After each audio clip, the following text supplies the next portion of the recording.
Good evening, and welcome to a special edition of Generation Gap. In this three-part series, Generation Gap is teamed up with True Culture University in discussing the racial climate here at Indiana University of Pennsylvania. I'm Lauren Brown, and I'm joined here with Dakar Lee and Marcia Newman. Dakar is a senior who majors in communications media and studio art. Marcia is also a senior and majors in political science and a minor in women and gender studies. Now, Marcia, what was your first reaction upon seeing the Snapchat photo that ultimately went viral? Well, actually, I didn't initially see it. The way I was informed, I got a call from Miss Rhonda Lucky early in the morning informing me that I had to go to the meeting and that the president wanted me there. So I didn't see the Snapchat how everyone else probably did.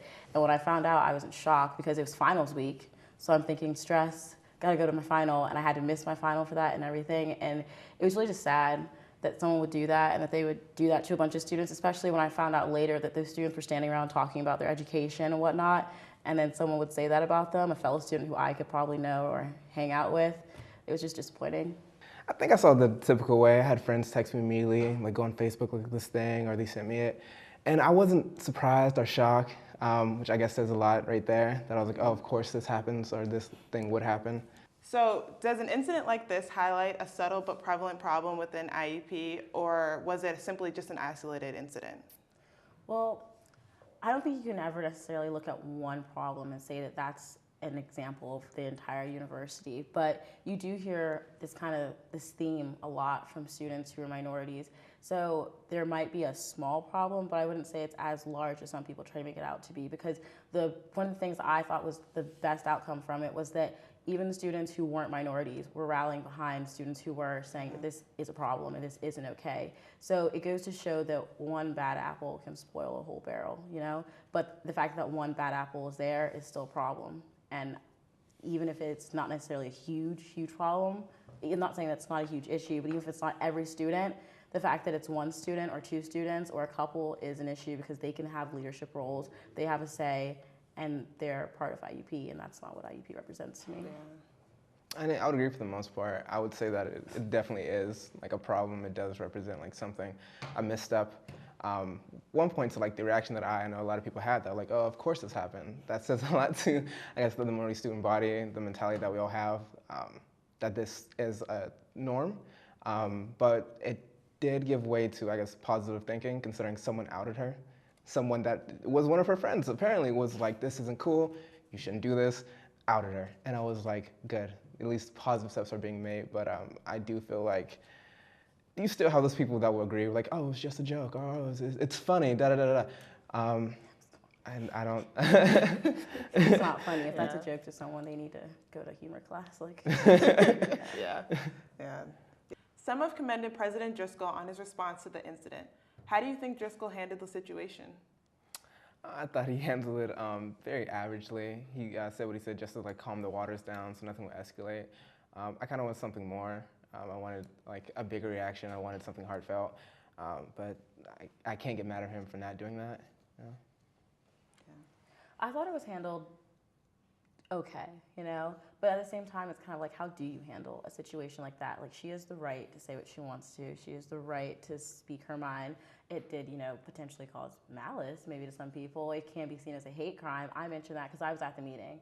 That's what I was saying when I got called earlier. So when it took place, I was like, well, there are things you could potentially say. And then also, and I think it's like the school conduct code or whatever book they have that kind of, you know, enforces rules. We kind of discovered that they don't have any rules about social media, and that's not incorporated. And that's a problem, considering we live in a time where social media is a huge thing, and it's a way people get bullied and harassed. And that could have also been a way to punish her. But I thought that in terms of the meeting, it was good. There was a lot of discussion that was held there. It was hours long. But the one thing that everyone in the room kept mentioning is, why aren't predominantly white organizations here? A lot of minorities were there. A lot of minority professors and administrators were there, and also some non-minority. But in terms of the students, the ones who you're trying to reach out to are those who aren't minorities. Minorities know our issues, you know, even if we don't know the big terms, we live them every day, you know, we know what discrimination is. So it would have been nicer to have non-minority groups there, because those are the ones who, they have a lot of leadership, and they could have affected change. So do you think he's done enough to address the problem moving forward? I feel like his hands again are like tied to a degree. I know a lot of people are like, well, how come this person's been punished? Like, she should be kicked out. Which I get the outrage, I truly do. But she, again, like as you said, she's allowed to say or think whatever she wants. There's no one way to punish her. Like, it's not in the code of conduct. So I feel like, at least for the upper echelon of management of the school, they just wanted to like die. They just wanted to end. So we're kind of making them upset by doing this. I think it's kind of like, I think you said his hands are tied. I don't know if this is what, yeah. I think his hands are just kind of tied because it's kind of like, what do you do?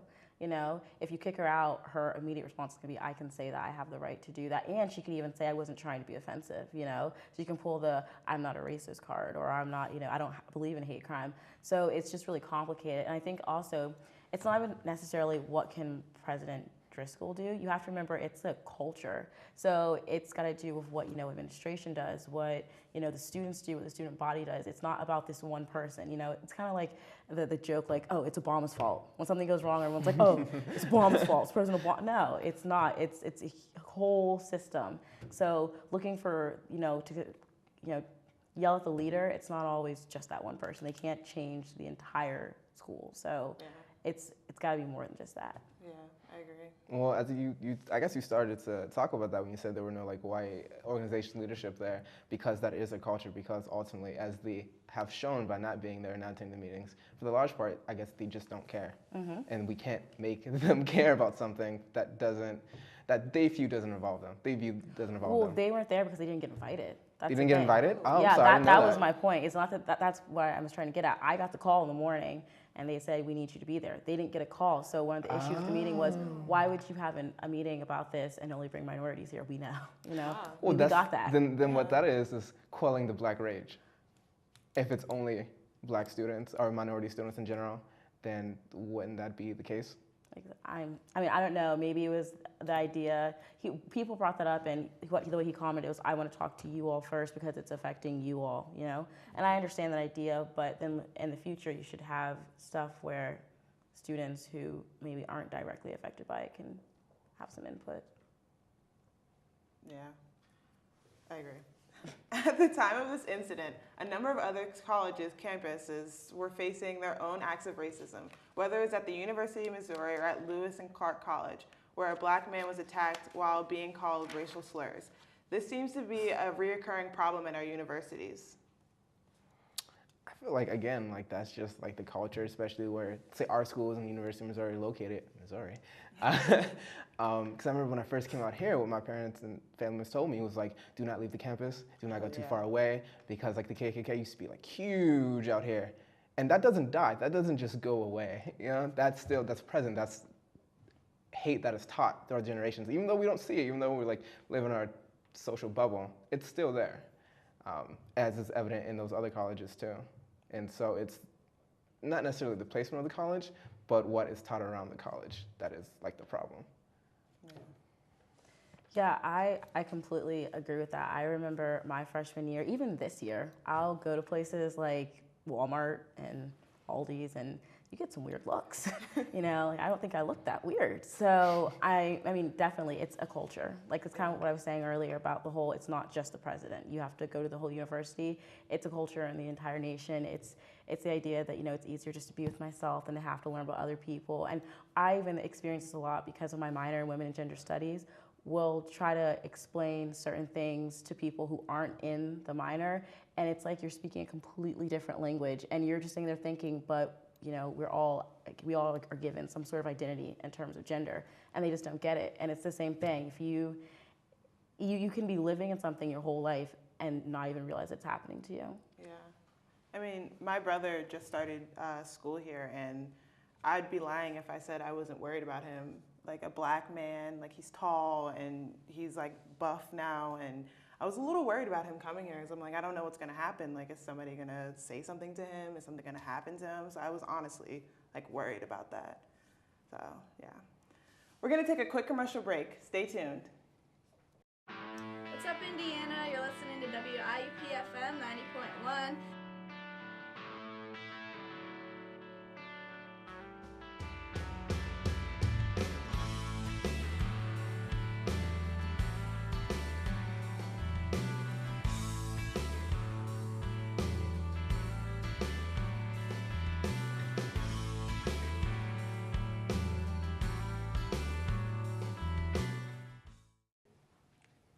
Welcome back. Let's get back into the conversation. We were just talking about how racism seems to be a problem across college campuses. Does this hint at a larger problem within our society? If so, how? I definitely think it does. As we mentioned earlier, it has to do with like the culture, the Fed hate, the Fed prejudice that people are taught.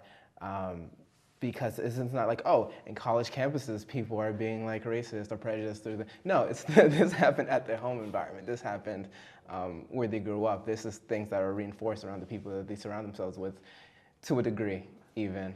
So of course, it's a sign of a larger, I would say, national problem. Yeah, I second that. I don't know why people think this, but for some reason they think that college kids are like their own little group. No, they're people and they're part of society. So if they're saying something or if they're thinking something, they're a representation of society. The only difference is when they do it or when something goes wrong there, the whole campus is affected. Unlike if something happens, in a town, it's just the town that's affected. So for some reason people think that we don't represent them. No, like these are kids who, or adults, if you want to call them that, they're people who are showing you what the culture thinks. So I don't know why anyone would think that, oh, it's not a representation of the society. No, we are part of society. Yeah. Even though some people want to deny its existence, I think we can all agree that racism is still alive and well. However, it's clearly not the same racism that people experienced in the past decade. How has racism changed and what does it look like today? I would say that there's definitely a very big difference between covert and overt racism. There's the racism where you have people saying racial slurs and where they don't want you living next to them or where they don't want you in their school system. Yeah, that's obviously racism. But then there's the kind of racism where it's like when you go to a job interview, for some reason, I'm told by everyone that I should straighten my hair because people are going to treat me differently. Well, we're all natural. That I should straighten my hair because for some reason, people are going to treat me differently because of that. Yeah. There's a kind of racism where your neighbor can like you, they'll invite you over for Christmas dinner, but the idea of me dating their son is just not okay. So there's it's just completely different than what it used to be. It's also kind of ingrained too, When I was younger, I had dolls that looked like all sorts of things. I had books, all sorts. People, they grow up and they have one type, that's it, not exposed to anything else. So yes, it's completely different. Yeah. I would agree with that completely, especially, I feel like covert racism is way more popular up north, because like I've lived down south, I lived out west, I lived like in PA, and I can say like down south, like if they don't like you, they tell you to your face don't like you, and you can go from there. But up here, like particularly in PA, they'll smile in your face and call you a friend and still look at you sideways, just like everyone else will, which is like just a huge problem to deal with, all in all. Yeah, discrimination is definitely different. It's kind of like when you go to your friend's house and for some reason you're the one that everyone thinks stole something. It's so ingrained. And we were even talking about this in my sociology class the other day, how people want to think that, these kind of problems aren't out there and I don't look at anyone different. Yet then once they're put in a situation, the truth comes out. Mm-hmm. So completely. Actions definitely speak louder than words. Yeah, completely agree. A major problem that has finally been brought to the forefront is police brutality. Within the past year, we've seen countless incidents of unarmed African Americans who have been physically assaulted and a lot of times been killed by the police. Now, some are saying that it's been a few bad apples and it's just acts. Do you believe that this is the case, or is there a larger problem living within our police departments? Ooh. Do you want to take this one first? Well, yeah. Throw it at me. I really do think that it has to do with a lot of bad apples. I think you should, talk to a police, and it's kind of like teachers. People, when you see your teacher outside of the classroom, it's weird. And it's the same thing with police officers, and because it is a lifestyle. That's why they get discounts at places, teachers and police officers and nurses. But people just don't realize that these are people. No one wants to, kill somebody. That's not a thing. It's something that you might have to do, but it's not something you want to do all the time. So yeah, you have a couple of bad apples, but I don't think that that's really I don't think that's a representation of all of them. They definitely have integrity, they care about people, and their job is to defend you and to help you. And they do things that you don't even realize, So I don't think that it's, you can just, brush the entire police department and say that they're all racist or they're this or that, because what people also aren't realizing is not all police officers are white. So what about the African American ones? Do they hate African Americans too? And not all people who are killed are black or minorities. Yeah, not all of them are black. So what about the white guy who got killed, you know? Now, I do think that when you're a police officer, sometimes you might have a little bit of a power struggle. Maybe you can see yourself as dominant over other people. You know, there's always those few individuals, but at the same time, to just say that every police officer I see I'm uncomfortable around, you're just assuming. You know, these people have families, they have kids, they're in the community, and they're trying to do a service. You know, it's supposed to be something that's a duty and an honor. There was a time when people really respected police officers and didn't call them horrible names. So I think it's complicated that we look at one person and say, oh, that's the entire department because they're friends with him. No, they're not all friends. So it's way more complicated than just that. I think we're going to disagree on some things on this topic. That's all right.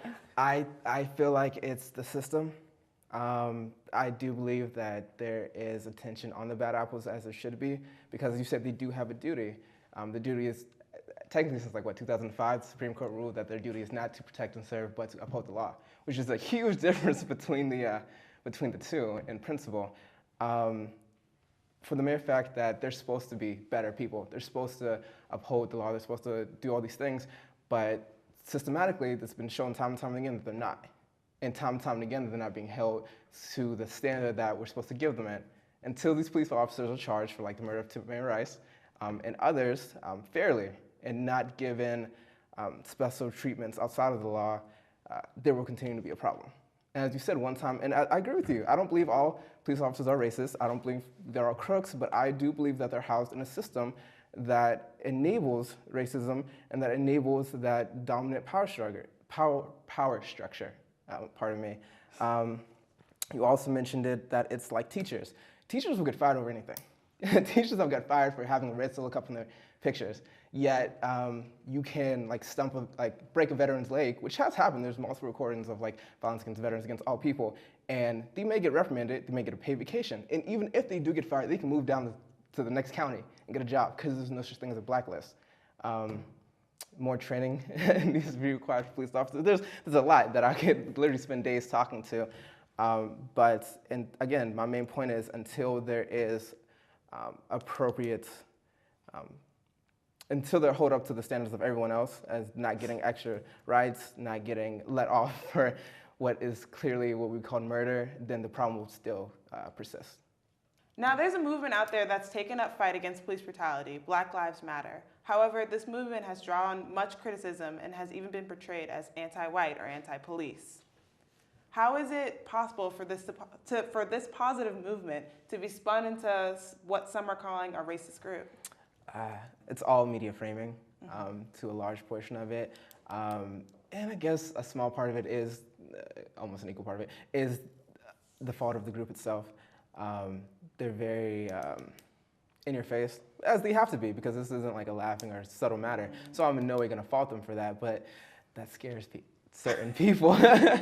And a lot of it comes from like things like Fox News that frames them like, well, why aren't they a terrorist group? Although they haven't done anything that should label them as. It's that they want the media perception of them to be such, because God forbid that there is any type of active Black rights group in America that doesn't get shut down by the government. Example being Black Panthers. I just think it has to do with ignorance and racism. It's the idea, why can't there be, like, what if there was one that said, you know, Asian lives matter? Like, why is that wrong? Or you know, white lives matter. Like, why is that wrong? Why can't you say that? Yeah. I just don't get it. Why can't a group of people band together, enjoy their culture, enjoy who they are, and praise themselves? Like, it's okay, you know? So when I hear it, it just makes me think these are, whoever dislikes it looks at it as anti-white. Why is that? Why do we use words like reverse racism or, you know, sexism against men? No, if it's sexism, it's sexism. We don't have to pinpoint that it's now directed towards men. I just think that it's people who just don't like the idea that a group is enjoying themselves, that they're praising themselves, that they're uplifting themselves. So I think it has a lot to do with that whole issue of ingrained racism, because it has nothing to do with being anti-police or anti-white, because then the question comes to, why is it anti-white, not anti-Asian? Why is it always so black and white? So I think it has a lot to do with the culture. Yeah. Do you feel like the Black Lives Movement has brought negative attention to themselves with their tactics and form of protest? No, not at all. No, I think that I personally am a very assertive person, and people can take that the wrong way. And I think that when you are assertive and when you are upfront about an issue that people disagree with or that people feel like you're attacking them directly, I think then that makes people want to look at it like it's something else. They don't want to believe that, no, this is something positive. We're just making a point because we're sick and we're tired. So I think it has less to do with the way they're acting and more to do with, once again, the culture and how people don't want to just open up their minds and listen. Because it's the same thing with feminists. Feminists are called the worst of names, feminist Nazi. And it's like, yeah, we're upfront. Yeah, we're telling you this. Yeah, we're using the big words that you don't know. We're really going in depth. But it's not because we're crazy. It's because this is an issue that's making it to where I can't get paid equal, you know, to where I can't have control over my body. So I think that whenever someone's saying something that's really open and out there, people just want to make it something worse. I find it amazing and honestly disgusting that we live in a country where a man has called Mexicans drug dealers and rapists and is leading the GOP race. Obviously, I'm referring to Donald Trump, who has not only offended Mexicans, but has made bigoted statements about Muslims, African Americans, and he believes laziness is a trait in blacks, and even sexist remarks towards women. If President Obama said some of this stuff in his campaign run, he would have never made it to Iowa. How can someone like this be leading in the race for the highest position in the world? I think it's interesting. Whenever I think about it, it always takes me back to this whole political correctness. And it makes me so angry because it has nothing to do with being politically correct and saying what you want and being open. It has to do with cultural insensitivity and ignorance. Why? Oh, so he said that he thinks that a woman's only worthwhile if she's beautiful. Okay, well around those lines. Well, you're saying that, oh, well, he should be able to say that. He should be able to say what he wants. I like that he says whatever he wants. You like that he's a sexist? That's essentially what it is. Oh, I think that, you know, all Mexicans are drug dealers. Well, he's just saying what he really feels. At least he does that. At least he's not a politician. You like that he's a racist? Like, I just don't get it. And I get that people want someone who's open and honest because they feel like politicians lie to them. But what I also don't get is it's like if someone was going to do surgery on you, you would want to get a surgeon. So, especially as a poli-sci major, why would you not want a politician to be a politician? Like, just some of this like rhetoric makes no sense to me. It's not about political correctness. Well, I think a lot of it just comes from like ignorance and stupidity, because what he has done is he's shown the like underbelly of American society that there's a lot of people as he is Who winning know nothing about who politics. know nothing and think the same way he behind it. does. There's been like a lot of reports, a lot of like videos of like minorities, women like in Trump rallies, and they're all things like by the end of it I was afraid. Because these are people who honestly believe these things. When he says something like racist, something sexist, they cheer. Because in their heart of hearts, they're like, this is what I need to be. This is what I need to believe in. He's gonna do right for me. F all those other people that he obviously has qualms with, I'm gonna do right. And the I'm in that is usually middle of the country, middle of the state, lower white person. Yeah. Because they're just like abundance of ignorance. The scary part is when you have, like what you said, when you have people who look like me and support him. That's when I'm just really confused because, for example, foreign policy, how is he going to do anything with foreign policy? If you insult the entire world because of their nationality or their religion, how are you going to ever work with them? You're not, you know? You can't. So Obama spent like 8 years trying to like fix that, and he's just gonna. I really just don't get it. I mean, whether you're Republican, Democrat, whatever you are, it has like this isn't to me isn't even about party line or like politics. It's just straight up. He is a racist. He's a sexist. He only likes one religion. I mean, it's not okay. A number of people want to act like racism isn't an issue anymore, that we should forget about the hundreds of years of slavery and hundreds of years of not owning basic human rights, and forget about police brutality that still continues to this day. On the other hand, we have people who are very outspoken about racism, systematic oppression, and these two sides are clashing at every turn. We live in the most racially tense eras in recent memory, when something as little as a Super Bowl performance can spark a firestorm of controversy. So the big question is, where are we now? What is the state of race relations within America? I think it's like what I said earlier, where it's very, very covert, difference between covert and overt. People, they try and say, oh, I'm not against this, I'm not against that. But then once someone stands up for what they believe in and makes a point that this is a problem, they get all defensive. And it's like, why? If we just saw the situation happen, I'm just speaking about it, why are you so upset? So I just think it's about this like like underlying racism that's there. It's just swept under the rug, and once you remove the rug because something goes on, people come out and like dust mites. So. Well, yeah, I don't think that necessarily they come out like dust mites. I think it's always there. Like even looking at social media, like especially around this time's election time, you see those people who have those like racist tendencies or who think this way, and even when you try to call them out on it, they look at you like you're wrong. Like no, don't say what I'm allowed to think. I'm like, you're allowed to think whatever. Just know what you're thinking can be offensive to other people, and people don't get that. I feel like there's a culture class. For the most part, because they did the study, and I hate saying they did the study and not having the exact name on me, on racist tendencies from like the 80s, 60s, 80s, and like 2010. And they all, straight line, through and through. We just think we're not as racist, or they think they're not as racist because they may have that one black friend, or they think that racism is this overwhelming ball of hate with like a swastika and like the Confederate flag, when it's not. It's even day-to-day interactions that show your capability to understand other races or want to be part and integrated with other races and cultures. We were actually learning about something like that in my intimate partner violence class, where we were talking about interracial couples and how violence works between them. And my professor was talking about a study, again, same problem, but she was talking about how they were doing research and how they were finding that people were saying, oh, I'm not this, I'm not that. But then they would ask them, well, what are most of your friends? Like, how many friends do you have that don't look like you? And then they would give an answer. Or they'd say, how many people have you dated that don't look like you? And then they would give an answer. Or how many people don't have the same religion? And they'd give an answer. And it just showed that you may not realize it, but your comfort zone, everyone who you hang around, is not different. So when you start to really like look at self and think about it, that's when the answers start to come out. Yeah. As we get to the end of our show, do any of you have any closing remarks? Before you judge an officer or automatically think something, maybe you should think about what you don't know about the job. Because there's so many people who think they know all about it. You know, I've seen it when we've gone to calls, how they'll make statements, stuff like that, and you really just don't know. Maybe do a ride-along. You're allowed to do those. You know, maybe talk to a police officer and ask him or her about the job. But don't just sit and assume that every single one of them, or that a few of them, are super, super bad, because there's so much more to it that people don't understand. And don't be a racist. I mean, I feel like you guys know I'm going to get into this one. Accountability. I've been north, south, east, and west, and same thing happens throughout. So until those good cops, which I'm sure do exist and exist currently, until they step up and be like, hey man, this is a thing, and the system, are like the politicians are alongside the union, and the union's like, we need to stop this thing, nothing's going to change, no matter what our hopes and dreams may tell us otherwise. And I feel like, I don't know, people in general just need to get out the comfort zone a little bit. I feel a lot of ignorance is the main source of a lot of problems we have. And it's not just ignorance, it's purposeful or willful ignorance, because it's not hard to Google something at all. So get to Googling, I guess. Well, that's all we have for tonight. I want to thank Marcia and Dakar for joining me in this discussion. Make sure to catch part 2 in our 3-part series, in which I interview Dr. Pablo Mendoza. Mendoza is the Assistant to the President for Social Equity, and we will talk about what IUP is doing to improve diversity and inclusion. Thank you, and good night.